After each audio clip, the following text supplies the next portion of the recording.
Helicopter விபத்தில் உயிரிழந்த Ebrahim Raisi எப்போதும் கருப்பு தலைப்பாகை அணிந்திருப்பார். இஸ்லாத்தின் நபி முகமதுவின் வழித்தோன்றல் அவர் என்பதை குறிக்கும் அடையாளமாகும் இது. சமய அறிஞராக இருந்து வழக்கறிஞராகி பின்னால் ஈரானின் அதிகாரத்தின் உச்சத்திற்கு வந்த ரைசி அந்த நாட்டின் மத தலைவர்களில் 2வது இடத்தில் உள்ளார். ஷியா மத தலைவர்கள் படிநிலையில் அவர் ஆயதுல்லா காமேனேயிக்கு அடுத்த நிலையில் இருக்கிறார். 2021 ஜூன் மாதம் ஈரான் அதிபராக இப்ராஹிம் ரைசி பதவியேற்ற போது உள்நாட்டு மட்டத்தில் பல சவால்களை அவர் எதிர்கொண்டார். ஒருபுறம் நாட்டின் சமூக நிலை கடினமாக இருந்தது, மறுபுறம் அணுசக்தி திட்டத்தால் அமெரிக்காவின் பொருளாதார தடைகளை எதிர்கொண்ட ஈரான் கடுமையான பொருளாதார நெருக்கடியையும் எதிர்கொண்டிருந்தது. இப்ராஹிம் ரைசி தனது தேர்தல் பிரச்சாரத்தின் போது நாட்டில் நிலவும் ஊழல் மற்றும் பொருளாதார நெருக்கடியை சமாளிக்க மிகவும் தகுதியான வேட்பாளர் தான் என்று கூறியிருந்தார். ரைசி இந்த திசையில் சிறப்பாக எதையும் செய்வதற்கு முன்பே ஹிஜாப் தொடர்பான எதிர்ப்புகள் அவருக்கு புதிய சவால்களை உருவாக்கின. இஸ்ரேல் மீதான ஹமாஸின் தாக்குதல் மற்றும் அதனைத் தொடர்ந்து இஸ்ரேலின் கடுமையான ராணுவ பதிலடி ஈரானுக்கு மிகவும் கடுமையான சூழ்நிலைகளை உருவாக்கியது. அந்த நேரத்தில் இஸ்ரேலுக்கு எதிரான கடுமையான அணுகுமுறையை கடைபிடித்ததன் மூலம் இந்த ஷியா நாடு இப்போது முஸ்லிம் உலகை வழிநடத்த தான் தயாராக இருப்பதாக தெளிவுபடுத்த முயன்றது. இப்ராஹிம் ரைசி 1960ஆம் ஆண்டு வடகிழக்கு ஈரானின் புனித நகரமான மஷாத் நகரில் பிறந்தார். இந்த நகரத்தில் ஷியா முஸ்லிம்களுக்கு மிகவும் புனிதமானதாக கருதப்படும் மசூதியும் உள்ளது. சிறுவயதிலேயே அவர் உயர்ந்த நிலையை அடைந்தார். ரைசியின் தந்தை ஒரு மௌலவி. ரைசிக்கு 5 வயதாக இருக்கும் போது அவரது தந்தை காலமாகிவிட்டார். தந்தையின் அடிச்சுவடுகளை பின்பற்றி அவர் தனது 15 வயதில் கோம் நகரில் அமைந்துள்ள ஷியா கல்வி நிறுவனத்தில் படிக்க தொடங்கினார். அவர் தனது மாணவ பருவத்தில் மேற்கத்திய நாடுகளின் ஆதரவுடன் நடந்த முகமது ரேசா ஷாவுக்கு எதிரான ஆர்ப்பாட்டங்களில் பங்கேற்றார். பின்னர் ஆயதுல்லா ருஹோல்லா காமனேயி 1979இல் இஸ்லாமிய புரட்சி மூலம் ஷாவை ஆட்சியில் இருந்து அகற்றினார். தனது 20வது வயதில் ரைசி டெஹ்ரானுக்கு அருகில் உள்ள கராச் நகரின் வழக்கறிஞர் ஜெனரலாக நியமிக்கப்பட்டார்.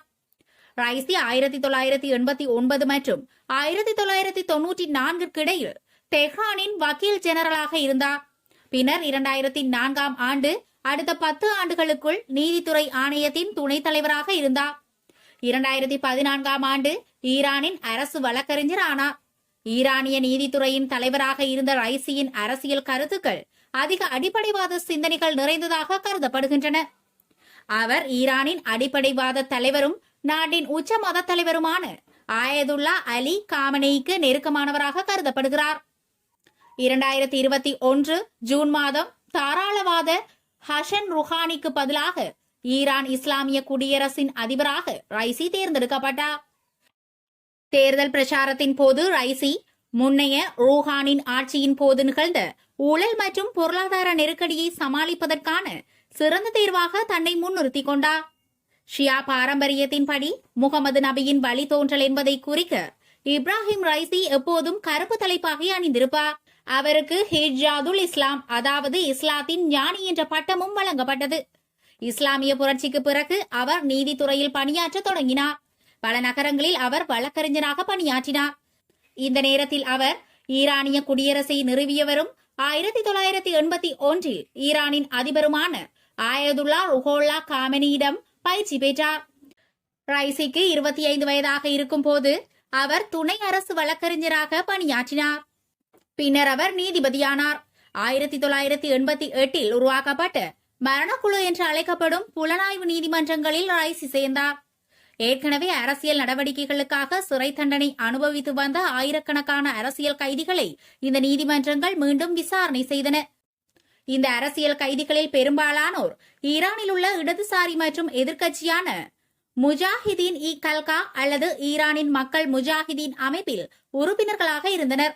இந்த நீதிமன்றங்களால் மரண தண்டனை விதிக்கப்பட்ட அரசியல் கைதிகளின் எண்ணிக்கை சரியாக தெரியவில்லை. ஆனால் அவர்களில் சுமார் 5000 ஆண்களும் பெண்களும் அடங்குவர் என்று மனித உரிமை அமைப்புகள் கூறுகின்றன. தூக்கிலிடப்பட்ட பின்னர் அவர்கள் அனைவரும் பொது புதைக்குழிகளில் புதைக்கப்பட்டனர். மனித உரிமை ஆர்வலர்கள் இந்த சம்பவத்தை மனித குலத்திற்கு எதிரான மாபெரும் குற்றம் என்று கூறுகின்றனர். இப்ராஹிம் ரைசி இந்த விவகாரத்தில் தனது பங்கை தொடர்ந்து மறுத்து வருகிறார். ஆனால் ஈரானின் முன்னாள் உச்ச தலைவர் ஆயதுல்லா காமெனி பிறப்பித்த பத்வாவின் படி இந்த தண்டனை பொருத்தமானது என்று அவர் ஒருமுறை கூறியிருந்தார்.